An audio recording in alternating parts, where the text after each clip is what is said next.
देवों के देव महादेव के चरणों में प्रणाम करती हूँ, मेरा प्रणाम स्वीकार हो। माता पार्वती के चरणों में प्रणाम करती हूँ, मेरा प्रणाम स्वीकार हो। सभी देवी देवताओं के चरणों में प्रणाम करती हूँ, मेरा प्रणाम स्वीकार हो। सभी गुरु भाई बहनों के चरणों में प्रणाम करती हूँ। हर हर महादेव गुरु भाई बहनों, आज मैं फिर से शिव चर्चा के बहुत ही सुंदर कथा लेकर आई हूँ। गुरु भाई बहना, कथा सुन रहे हैं तो शुरू से अंत तक जरूर सुनिएगा। आधा अधूरा कथा सुनने से शिव गुरु का अपमान होता है और पूरा सुनने से ज्ञान होता है, तो जब भी सुनिए पूरा सुनिए। एक गांव में एक पंडित जी अपने पत्नी के साथ रहते थे। दोनों के वैवाहिक जीवन बहुत खुशी से बीत रहा था। दोनों शिव गुरु के परम भक्त थे। सबसे पहले उठकर नहा धोकर शिव गुरु के पूजा पाठ करते थे, उनका भोग लगाते थे। उसके बाद अपने खाना खाते थे, तब जाकर कोई और काम करते थे। ऐसे ही उनका समय बीत रहा था। 1-2 साल के बाद पंडिताइन एक लड़के को जन्म देती है। लड़का के जन्म होने पर पंडित जी और पंडिताइन दोनों बहुत खुश होते हैं। दोनों मिलकर बच्चा को लालन पालन करने लगे। धीरे धीरे बच्चा बड़ा होने लगा। जब लड़का 5 बरस के हो गया तो पंडित जी सोचते हैं हम अपने लड़के को विद्या प्राप्त करने के लिए कहीं अच्छे गुरुकुल में भेजें। सब पिता यही सोचता है, हम अपने बच्चे को अच्छा शिक्षा दें। बच्चा मेरा बड़ा होकर नौकरी करेगा, कुछ अच्छा व्यापार करेगा। सब पिता में यह आस लगा रहता है, हम कुछ काम कर रहे हैं तो मेरा बेटा इससे ज्यादा बड़ा आदमी बनेगा। ऐसे ही पंडित जी भी सोच रहे थे और शिव गुरु के कृपा से उनका लड़का बहुत तेज था, बहुत बुद्धिमान था। तब पंडित जी अपने लड़के को विद्या प्राप्त करने के लिए काशी भेज देते हैं। वहाँ पर गुरु जी शिक्षा देने लगे। अच्छे अच्छे बातें बताते थे। कहते थे कभी किसी से झूठ नहीं बोलना चाहिए। कोई भी विद्या सीखो तो अधूरा मत सीखो, पूरा सीखो। कभी गुरु से झूठ मत बोलो, ना ही गुरु से बताए बिना कहीं जाना चाहिए। वहीं पर गुरुकुल में रहकर शिक्षा प्राप्त करने लगा, अच्छे अच्छे बातें सीखने लगा।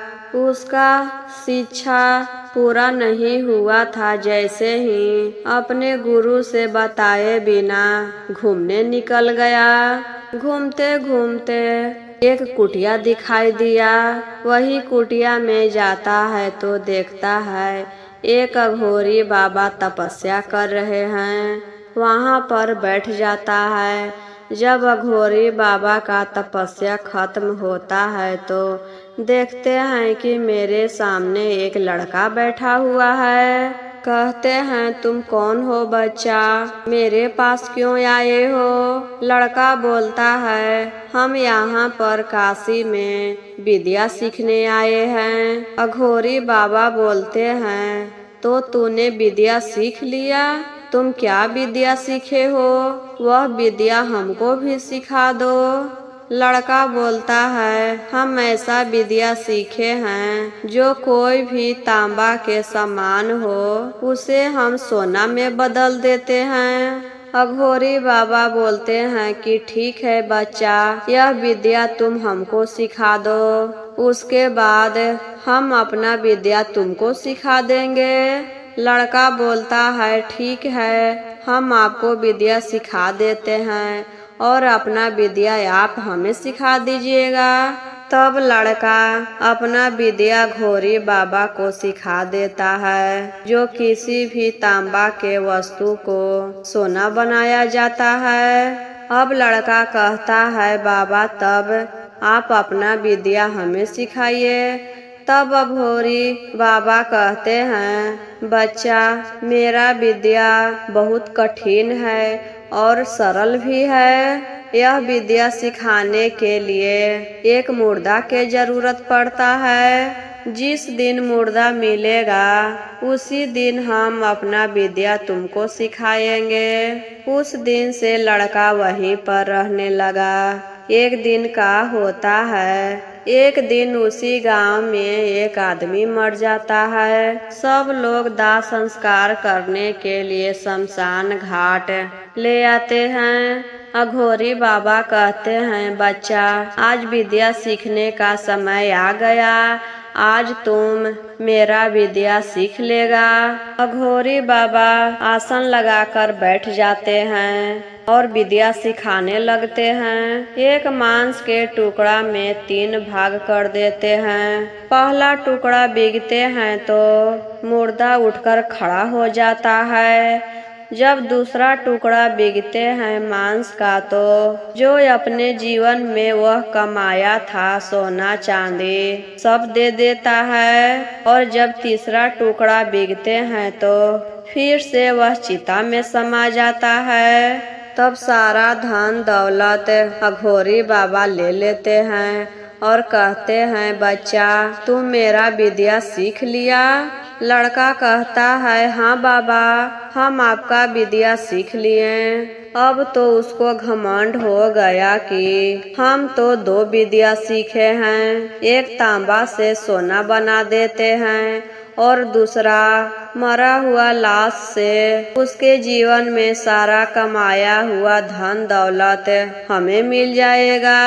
रात भर वही कुटिया में रहता है। जैसे ही सुबह होता है अपना घर चला आता है। लड़का जब घर आता है तो पंडित जी और पंडिताइन दोनों देखकर बहुत खुश होते हैं कि इतना दिन के बाद मेरा बेटा घर आया है। पंडित जी पूछते हैं, बेटा, तुम सारा विद्या अच्छे से सीख लिया? बेटा बोलता है, हाँ पिताजी, हम विद्या सीख लिए। पंडित जी कहते हैं, तो तुम कौन सा विद्या सीखा है, हमको बताओ। बेटा कहता है, अभी नहीं पिताजी, जो विद्या हम सीखे हैं उसके लिए एक लाश के जरूरत पड़ता है। जब हमको लाश मिलेगा तो हम बता देंगे कि हम कैसा विद्या सीखे हैं। कुछ दिन समय बीता तो उसके बगल में एक आदमी मर जाता है। पंडित जी जिस गांव में रहते थे उस गांव में कुछ लोग मुस्लिम भी रहते थे। तो वही मुस्लिम आदमी एक मर जाता है। उन लोग में तो जलाया नहीं जाता है, दफनाया जाता है। सब लोग ले जाकर दफना देते हैं और घर चले आते हैं।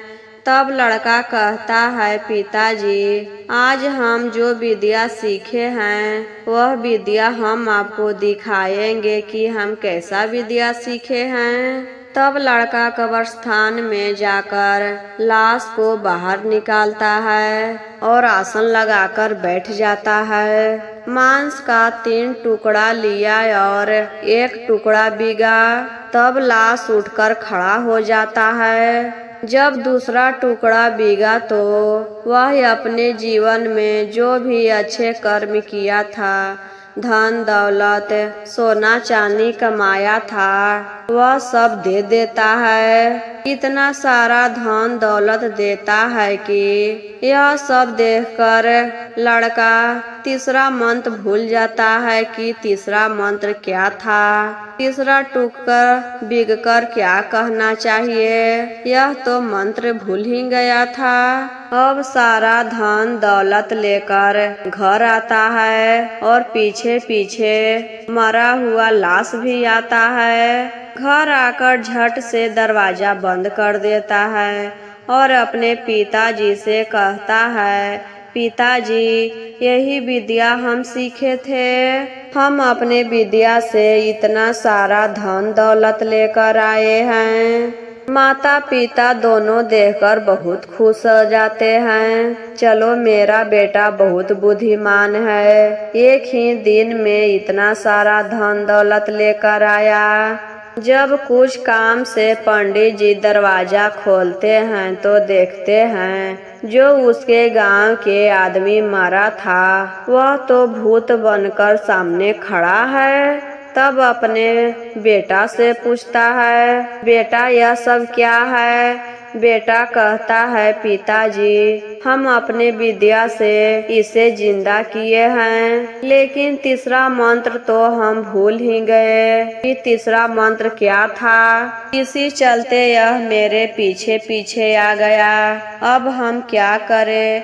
हमको तो कुछ समझ में नहीं आ रहा है। तब पंडित जी कहते हैं, अब तुमको शिव गुरु ही बचा सकते हैं। तुम महादेव के शरण में जाओ, वही सब ठीक करेंगे। लड़का वहाँ से निकल जाता है। आगे आगे वह जाता है और पीछे पीछे भूत जाने लगता है। वह अघोरी बाबा को खोजने लगता है कि अघोरी बाबा मिलेंगे तो पूछेंगे कि तीसरा मंत्र क्या था।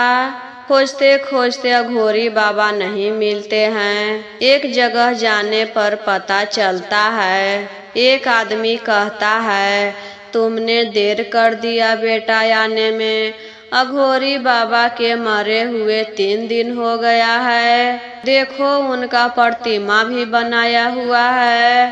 तब वहीं पर आसन लगाकर बैठ जाता है। मांस का 3 टुकड़ा ले लेता है। सोचता है हम अपने अघोरी बाबा को जिंदा करेंगे तो वह कुछ उपाय बताएंगे, तीसरा मंत्र बता देंगे। यह सोचकर वह एक मांस का टुकड़ा बीगता है तो जिंदा हो जाते हैं। जब दूसरा टुकड़ा बीगता है तो अपने पास के धन दौलत दे देते हैं। और तीसरा टुकड़ा तो बिगना भूल ही गया था, क्योंकि तीसरा मंत्र वह नहीं जानता था। तो उस दिन से अब उसके पीछे दो भूत चलने लगा, क्योंकि अघोरी बाबा तो मर चुके थे। मरने के बाद वह कैसे मदद करते? वह तो भूत बन गए थे। अब वह करे तो क्या करे, जाए तो कहाँ जाए? फिर अपने गुरु को याद करता है और अपने गुरु जी के पास चला जाता है। कहता है, गुरु जी अब आप ही मेरी जान बचा सकते हैं। मेरे पीछे दो भूत लगे हुए हैं हमें मारने के लिए। अब हम क्या करें? एक बाबा से हम विद्या सीखे थे और अच्छे से नहीं सीखे, भूल गए हैं। गुरु जी कहते हैं, हम तुम्हारा मदद नहीं कर सकते हैं। हम पहले ही बताए थे कि अधूरा विद्या नहीं सीखना चाहिए और बिना बताए गुरु से कहीं नहीं जाना चाहिए। तुम तो जाते समय हमको बताया नहीं और मेरा विद्या भी पूरा नहीं सीखा, और जिस गुरु से विद्या सीखा वहाँ पर भी पूरा नहीं सीखा। हम तुम्हारी मदद नहीं कर सकते हैं, एक ही तुम्हारा मदद कर सकता है। तुम महादेव के शरण में चल जाओ, अब वही तुमको जान बचा सकते हैं। वहाँ से भागकर वह शिव जी के मंदिर में चला जाता है और पीछे पीछे भूत भी जाता है। वह तो मंदिर में चला गया, लेकिन दोनों भूत बाहर ही खड़ा रहा, क्योंकि भूत अंदर नहीं जा सकता है मंदिर में। वह महादेव के भक्ति में इतना लीन हो गया कि अब उसको याद ही नहीं है कि हम कहाँ हैं और कितना देर से हम पूजा कर रहे हैं। वह दिन रात पूजा करते रहा।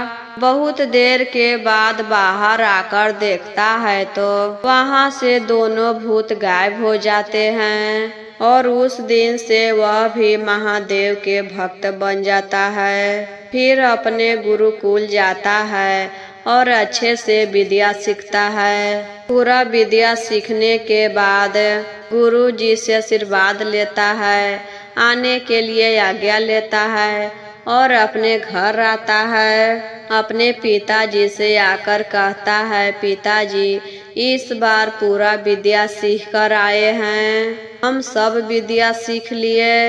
इसी चलते गुरु बहन कोई भी चीज हमें सीखना चाहिए, आधा अधूरा नहीं सीखना चाहिए। जब भी सीखिए पूरा सीखिए। तो यह कथा आप सभी को कैसा लगा गुरु बहन, कमेंट बॉक्स में ज़रूर बताइए। और मेरे चैनल पर पहली बार देख रहे हैं तो चैनल को सब्सक्राइब करिएगा, लाइक करिएगा, शेयर करिएगा।